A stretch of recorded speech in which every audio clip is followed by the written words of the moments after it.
Alors bonjour les amis de la forêt, je viens d'apprendre en fait que Khalid Sheikh Mohammed, un des commanditaires des attentats du 11 septembre, allait être jugé en 2028. Alors on va revenir sur la trajectoire de ce terroriste hors norme. Il est né au Koweït en 1965, il a fait des études d'ingénieur aux États-Unis et il va rejoindre dans les années 80 le Pakistan pour participer au djihad afghan contre les soviétiques impies. Et c'est certainement là qu'il va rencontrer un des financiers du djihad afghan, Oussama Ben Laden.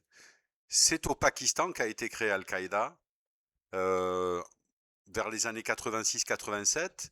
La date est plutôt imprécise, mais dans ces années-là.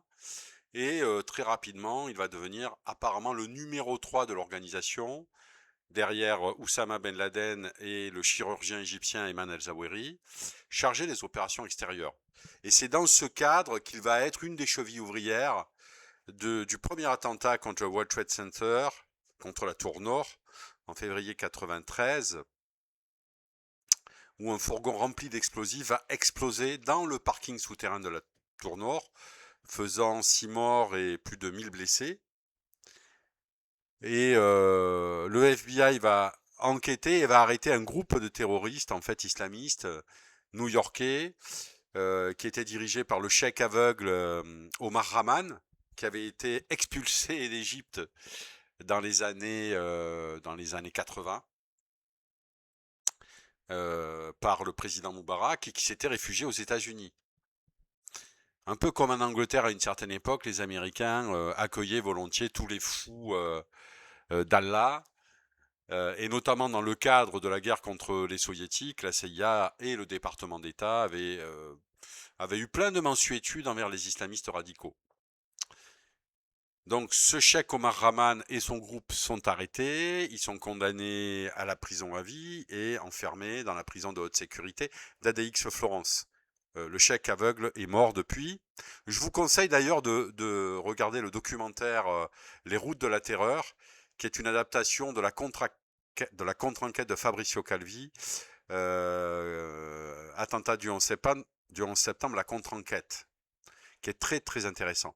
Alors par contre, il y a un des artificiers du groupe, Ramzi Youssef, qui va s'échapper. Et particularité de Ramzi Youssef, c'est le neveu de Khalichek Mohamed. Le terrorisme apparemment se fait en famille chez les Mohamed. Alors, en janvier 95, la police philippine à Manille est appelée par des voisins d'une résidence parce qu'un appartement connaît un début d'incendie.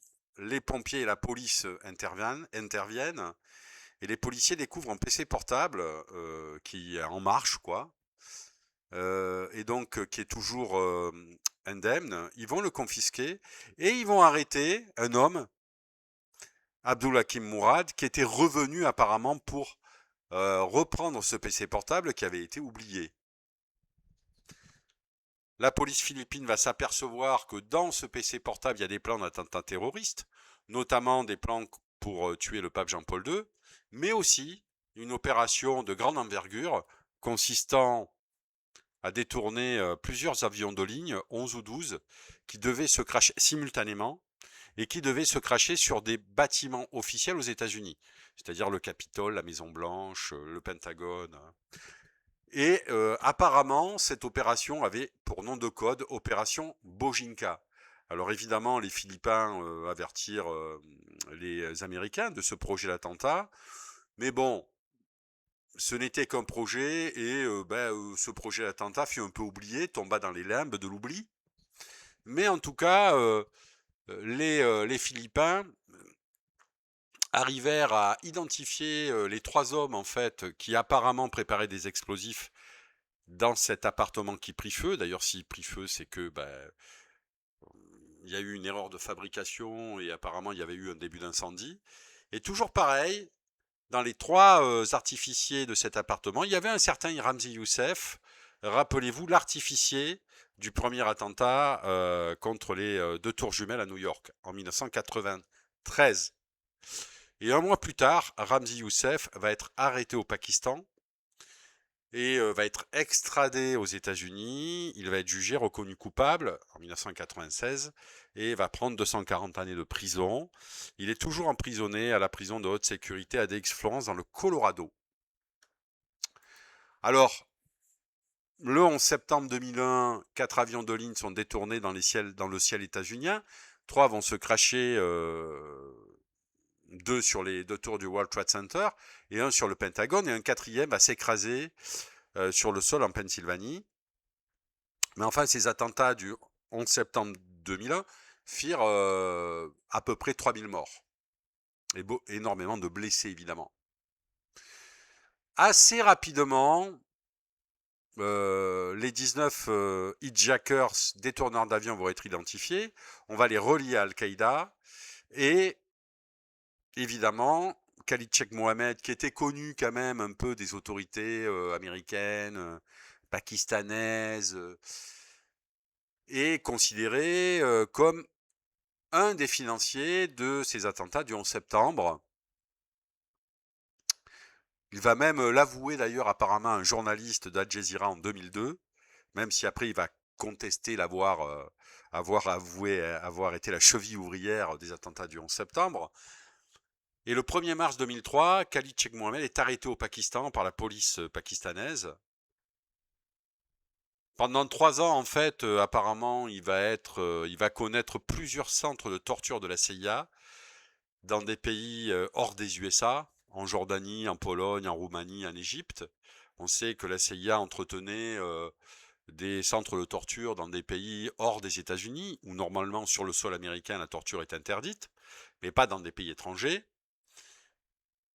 Et après, il va être extradé aux États-Unis en 2006, où il va être interné à la prison de Guantanamo, qui est un centre pénitentiaire sur l'île de Cuba, donc hors des États-Unis, où la torture d'ailleurs est autorisée puisqu'on est hors des États-Unis.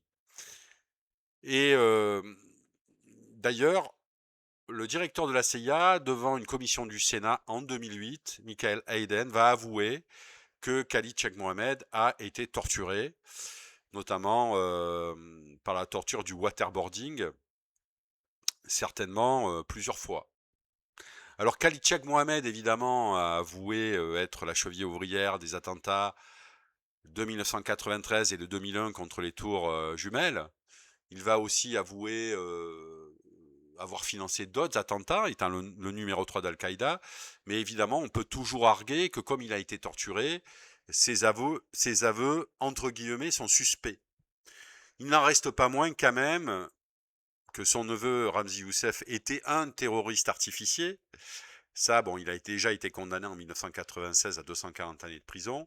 Et que, évidemment, il y a un énorme faisceau de présomption qui va vers Khalid Sheikh Mohammed sur l'organisation des attentats du 11 septembre. En 2024, il avait fait un accord avec la justice américaine, il avait plaidé coupable, et donc pour éviter la peine de mort, il avait été condamné à la prison à vie, mais une cour d'appel avait annulé en fait cet accord, et normalement, Khalid Sheikh Mohammed doit connaître un nouveau procès en 2028, 25 ans après son arrestation et 27 ans après les attentats contre les tours jumelles. Alors on peut s'étonner de la longueur en fait de cette procédure. Apparemment, il a été arrêté en 2003 au Pakistan. Il est à Guantanamo depuis 2006. Donc ça fait 20 ans qu'il est à Guantanamo. Alors, est-ce que les Américains, ou en tout cas les services secrets et l'armée, ont considéré que Khalid Sheikh Mohammed détenait des secrets particuliers et il fallait faire des enquêtes approfondies? Je ne sais pas, mais en tout cas, bon, ça fait un peu long tout ça. En tout cas, il n'est pas mort, alors que les Américains, évidemment, auraient pu l'éliminer depuis son arrestation en 2003. Hein. S'ils avaient voulu le faire taire, ils auraient pu. Hein, il aurait pu mourir de maladie, assassiné par un autre prisonnier de Guantanamo. Ce n'est pas le cas, bon, ce qui prouverait quelque part la bonne volonté des Américains, en tout cas des autorités américaines. En tout cas, on va voir si le procès sera public ou ce sera devant un tribunal militaire. Voilà, je vous remercie, à bientôt.